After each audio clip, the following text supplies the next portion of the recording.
ተረት ተረት ባለቀለሙ የፈስ መጠጥ። በአንድ ትምህርት ቤት ውስጥ የሚማሩ የሁለተኛ ክፍል ተማሪዎች ነበሩ። እነዚህ ተማሪዎች በትምህርት ቤት ውስጥ የሚታወቁት በረብሻቸው፣ በማስቸገራቸው ነበር። ልጆች አትረብሹ ተው። የትምህርት ቤቱ ርዕሰ መምህር በየጊዜው እነሱ ክፍል እየገባ የሚወጣው አስተማሪ ቁጥር ከመብዛቱ የተነሳ ተስፋ ሊቆርጥ ደርሷል። ተማሪዎቹ ከአቅሜ በላይ ሆነዋል፣ ማስተማር አልችልም። የሁለተኛ ክፍል ውስጥ ያሉ ተማሪዎች የሚበጠብጡበት አንደኛቸው መንገድ ፈሳቸው ነበር። አስተማሪ በሚገባበት ወቅት እየጠበቁ በመፍሳት እርስ በርስ በመሳሳቅ ወረቀት በመወራወር እንዲሁም በመደባደብ አስተማሪ መሮት ከክፍል ውስጥ እንዲወጣ ያደርጉ ነበር። የትምህርት ቤቱ ርዕሰ መምህር በተደጋጋሚ ቢያስጠነቅቃቸውም ምንም ለውጥ ሊያሳዩ አልቻሉም። ልጆች እባካችሁ አትረብሹ፣ ትምህርት ቤቱ እርምጃ ሊወስድባችሁ ነው። የሁለተኛ ክፍል ወላጆችን ስብሰባ እንዲጠሩና በዚህ ዓመት የሚማሩት የሁለተኛ ክፍል ተማሪዎች ቤት እንዲቀመጡ መምህራኑ ወሰኑ። ስብሰባውም ተጀመረ። የሁለተኛ ክፍል የሚያስተምሩ የነበሩ መምህራን በተማሪዎቹ የደረሰባቸውን ተንኮል በየተራ ቅሬታቸውን አቀረቡ። በስተመጨረሻም ዳይሬክተሩ ለዚህ ዓመት የሁለተኛ ክፍል ተማሪዎች በቤት እንዲቀመጡ ወስነናል ሲል ተናገረ።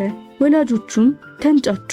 በዛሬው ዕለት ይህንን ስብሰባ ያዘጋጀነው ስለ ሁለተኛ ክፍል ተማሪዎች ለመወያየት እና ውሳኔ ለመስጠት ነው። ሁለተኛ ክፍል ተማሪዎች በክፍል ውስጥ ያላቸው ስነ ምግባር ለአስተማሪዎች አዳጋች እና ሊስተካከል ያልቻለ በመሆኑ ትምህርት ቤቱ የሁለተኛ ክፍል ተማሪዎች ቤት እንዲቀመጡ እና ጸባያቸውን ባሻሻሉ ሰዓት ወደ ትምህርታቸው እንዲመለሱ ወስኗል። ምን ማለት ነው? በቃ በዕድሜ ጠና ያለው የአንድ ተማሪ አያት እጃቸውን አወጡ። ተማሪዎቹን ለአንድ ሳምንት እንዲሰጧቸውና በዚህ አንድ ሳምንት ውስጥ ምንም አይነት ለውጥ የማያመጡ ከሆነ ትምህርት ቤቱ በሚወስደው ውሳኔ እንደሚስማሙ ተናገሩ። ወላጆቹና ትምህርት ቤቱ ከዚህ የተሻለ ምንም ምርጫ ስለሌላቸው በሐሳባቸው ተስማምተው ስብሰባውን ጨረሱ። ሰኞ የሁለተኛ ክፍል ተማሪዎች እንደለመዱት ለመበጥበጥና የሚመጣውን አዲስ አስተማሪ ለማየት ተዘጋጅተዋል። አያትየውም ወደ ክፍል ገብተው ለተማሪዎቹ ሰላምታ ቀረቡ። ተማሪዎቹም ተገረሙ፣ ሳቁ፣ ተደሰቱ። እንደለመዱትም መረበሻቸውን ጀመሩ። እኚህ አያት የተማሪዎቹን ረብሻ ትተው ለተማሪዎቹ ማውራታቸውን ማስረዳታቸውን ጀመሩ። ነገር ግን ሊሰማቸው የሞከረ አንድም ተማሪ አልነበረም። በቀጣይም ቀን ተመልሰው ለተማሪዎቹ ልዩ ስጦታ እንዳመጡላቸው ነገሯቸው። ተማሪዎቹም ምን ይሆን በማለት ጸጥ ብለው ማዳመጥ ጀመሩ።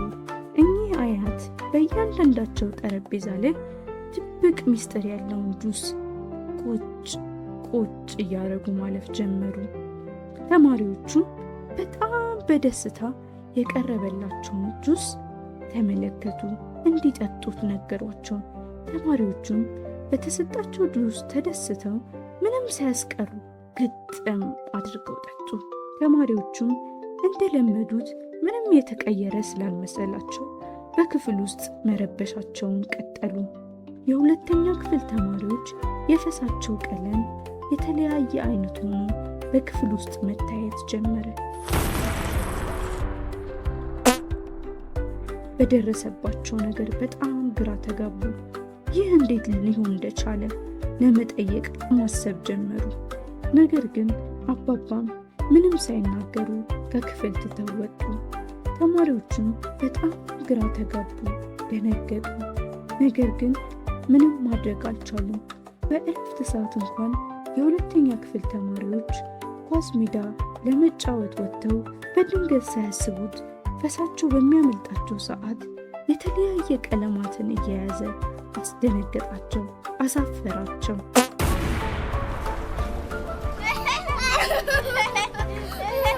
ቀለማቱ በታዩበት ወቅት የግቢው ተማሪዎች መቀለጃ አደረጋቸው። በመንገድ ሲሄዱ፣ በክፍል ሲቀመጡ ፈሳቸው በተለያየ ቀለም የደመቀ ሆነ። መጫወታቸውን ትተው በክፍል ውስጥ ተቀመጡ። ወደ ቤትም ተክዘው ተመለሱ። በቀጣይም ቀን አባባ ወደ ክፍል ተመለሱ። አባባ ወደ ክፍል እንደገቡ ተማሪዎቹ በጸጥታ ተቀምጠው አገኟቸው። ምን እንደተፈጠረ ጠየቋቸው። ተማሪዎቹም ያጠፉትን ስህተት በመረዳት እስከዛሬ ያደረጉት ነገር ትክክል እንዳልሆነ ለአባባ ተናገሩ። ይቅርታም ጠየቁ። ከዚህ በኋላም ትምህርታቸውን በሚገባ እንደሚከታተሉ ለአባባ ቃል ገቡላቸው። አባባም ሌላ ቀለም የሌለው የጁስ መጠጥ ይዘው መጡ። ተማሪዎቹም ጠረጴዛቸው ፊት ለፊት አስቀመጡላቸው። ሁሉንም ተማሪዎች እንዲጠጡ ታዘዛቸው። ተማሪዎቹም አንስተው ግጥም አድርገው ጠጡ። ጠጡ ልጆች። በተፈጠረው ነገር በጣም ስለተደናገጡ ማንም ተማሪ በክፍል ውስጥ ለመፍሳት አልሞከረም። ወጥተውም አልተጫወቱም። በሚቀጥለው ቀን አባባ አዲስ አስተማሪ እንደሚገባላቸው ከዚህ በኋላ ማስቸገር እንደሌለባቸው መክረው ተሰናበቷቸው። በቀጣይም ቀን ፊስ አስተማሪ ገባ። የሁለተኛ ክፍል ተማሪዎችም በዚህ የፈስ ቀለምና በአባባ ዘዴ ባህሪያቸው ተስተካከለ። የትምህርት ቤቱ ርዕሰ መምህርም አባባን አመስግነው ሸለሟቸው። የሁለተኛ ክፍልም ተማሪዎች አባባ ከመጥፎ ባህሪያቸው ስለመለሷቸው ስጦታ አዘጋጅተው ሸለሟቸው። አመሰግናለሁ ልጆች። እናመሰግናለን አባ።